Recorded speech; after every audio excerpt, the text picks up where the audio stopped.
So I'm here. I freaking opened two of my Star Wars toys. I still haven't opened Vader. Woo! So I was checking them out. I really dig this Ewok. I can't tell you how much I dig this Ewok. I love how the fur pattern, I don't know how to describe it to you. It's gonna feel weird because you're so used to smooth textures on plastic toys.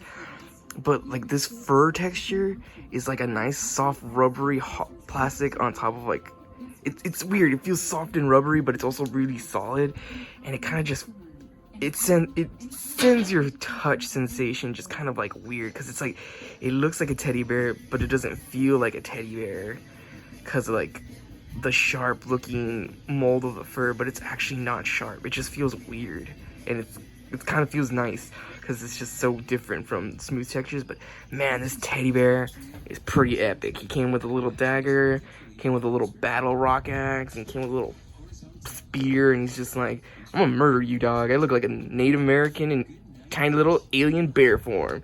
So that's kick-ass. This Camino clone trooper is awesome. Like, I was like, did not know how to feel because they went to a single jointed knee versus a double jointed knee and a simple swivel, and these knee pads are technically a separate rubber piece, but they're glued onto the top. You'll see like how the knee has that little mold, and then it breaks away from the joint where it moves, so you can get that kind of swivel and stuff. And like, you think like, oh man, there's less posability, it's not gonna be as cool, and it's like, no, it's actually better. It's like, yeah, double jointed is awesome, but it's just like, are you really gonna play with it and do all that crazy stuff? And most times, no. You're gonna probably pose it in like a nice, simple, like, brace yourself, battle droids coming, kill the clankers, and then, pew! One thing that did kind of bug me about this is that instead of it being like a solid mold for the helmet, it's actually a human mold under the helmet right there. As you can see ears and stuff, like and so it makes it feel like, did you guys just use the removable stormtrooper helmet from like the Luke Skywalker and Han Solo and then just remodified it to make it look like a phase 3 clone armor helmet, and then you just had like a blank white base head and they just shoved it on there and then glued the helmet on top of it? That's kind of weird, because right there where that mouthpiece is, you'll see that the chin's peeking out and it's always there, but you don't notice it unless you're trying to put them up. Other than that, got some good head tilt, got some swivel on side to side, and yes, the neck is a separate joint, so you can get some kind of hinge movement for up, but it's not that great. And since it doesn't have a hinge and it's technically just a ball socket, it's real simple, but it works. It's just weird knowing that it almost felt like they wanted to make this a removable helmet and actually have a clone face underneath, but they rushed it and they were just like, fuck it, we're gonna put out this product and people are gonna fucking notice it and they're gonna criticize the shit out of it. We don't care. Hopefully that means that they probably just didn't have a clone head to scale, which is kind of ridiculous, because all they would have to do is just get the Jango Fett head and then just edit that sculpt, because it's just like clone troopers have different haircuts and they can have facial scars or markings on them, and it could have been really easy. Or they could have just kept it a normal clean cut looking Jango Fett with better photoreal technology on the face, and then just clone trooper helmet, because that's all these are. They're clones of Jango. So let's get to Darth Vader. So I already cut the tape. It has 3 points you're gonna want to cut in order to get it. So it's like one right here, and then one at top. You can cut it from up there and then you can open it from the top, but it's just better from the side. I don't know, I'm just weird that way. And you're gonna see me do this like an animal, because I kind of just don't care. So I'm gonna just rip this like nobody's business. No fucks to give. Kind of like that. That's what I find kind of annoying about this new box design. It's just like, you gave it so many damn little flaps that it's not hard to not damage the box, but it's also easier to do so because you just have so many little things in there. But it doesn't matter, because it's gonna go in the trash anyway. I don't know, it's such a nice, sleek, basic design that it really doesn't strike you kind of like retro packaging does. So this is, it's not memorable. Where it's just like, cool art, all black, some blue detailing, Star Wars logo, and then you get art again. So not memorable, just basic trash. But, oh my god, this Vader looks fucking amazing. Look at that. Look at this. Look at this. Look at this. Look at this. Cloth everything. Do not mess with Vader. Why do you not? No one wants to mess with Darth Vader. You wanna know why? Because he'll fucking kill you. I hate to say it, but that's just how Vader is. He gives no fucks, and he's not about playing games. If he sees insubordination and incompetence, he will take care of it immediately. There are no such thing as second chances for Vader. It's you fuck up, you die.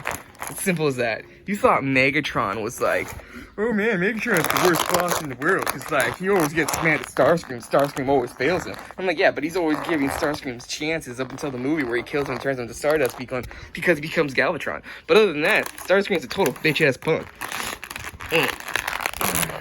Like, Starscream, as much as sometimes he's a cool character, the way he's portrayed in the cartoon is that he's just like he just wants power and to be in control. He doesn't at all deserve it because he's not even that great of a character, and it's usually just swatted away like a goddamn fly. Oh no. Okay, so you want to be careful because cape is separate. Damn you, they put tape there. Okay, so that's okay. So you know what I'm gonna do? I'm just gonna not give any fucks in Superman that shit. There we go. I like how that worked. She's gonna Superman that shit, cause fuck it.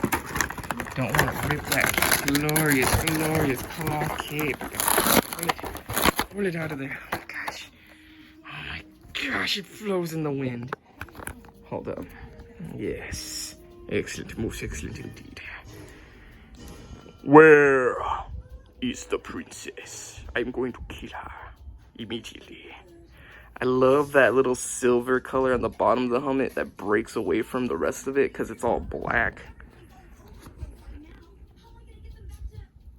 There we go.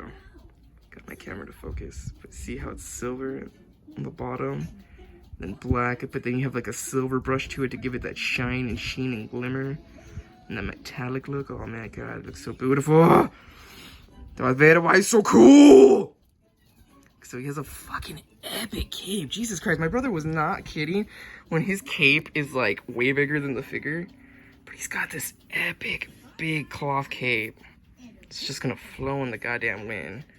Dude, Jesus Christ, Batman wishes he had a cape this big so he can be like, da-na-na-na-na, oh no, it's fire. What am I gonna do? I don't know. What are you gonna do, Batman? I'm gonna do what I do best. Cover myself in my cloak because it's fireproof. Na-na-na-na-na-na. And then he jumps out of the window and he saves a baby. And he's like, it falls on his back. It doesn't break any bones. And he's just like, I'm a goddamn hero. I don't care about my well-being as long as I get the fucking job done and justice is served. Na-na-na-na-na. Oh, but this is Vader, though. The detail. The shinies. So shiny. Look at that color, it pops. Of course, is this an old mold? I don't know. Is this a newer mold? I don't know. Let's find out. Let's see. It's got a double jointed knee, so it's technically an older mold Darth Vader. I think some of the belt gimmicks might be a little bit newer. I think some of the colors are different on the front, because I think one of the ones they first released, some of the color palettes might have been different. But other than that, it's a great looking figure. It's shiny, simple articulation like most other Hasbro toys. Pretty much, if you know a Hasbro toy immediately, because it's almost always going to have the same articulation. I'll grant it, you'll have your Marvel heroes that are always going to be way more articulated for all the right reasons. They're action heroes. They're always in action poses, and they're wearing costumes that are so skin tight that you can give them that movement because there's nothing obstructing it, versus a Star Wars character who's wearing armor, has some sci-fi bits and technology. It makes sense, right? So it's fucking cool. The lightsaber is perfectly pristine. Look at that. Look at that. Other than that, we're good. Done. That's the unboxing, dude. Fucking God, these Star Wars toys, dude, they're getting better each and every time, where it's just like they just improve on it. It's like some people will get mad because it's just like, oh, they're reusing some sculpts and stuff. And it's like, yeah, but where some things are rushed, and there's because some things are still hand painted. Not all everything is just computer. It just goes print it on. Some people still have to go back and do some of those small details because the computer can't do it.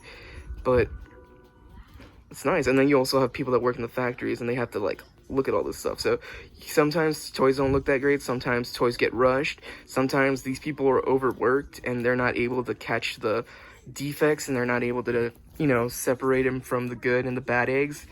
But fuck. Best one is this fucking Ewok right here. I need Wicket. I need Wicket!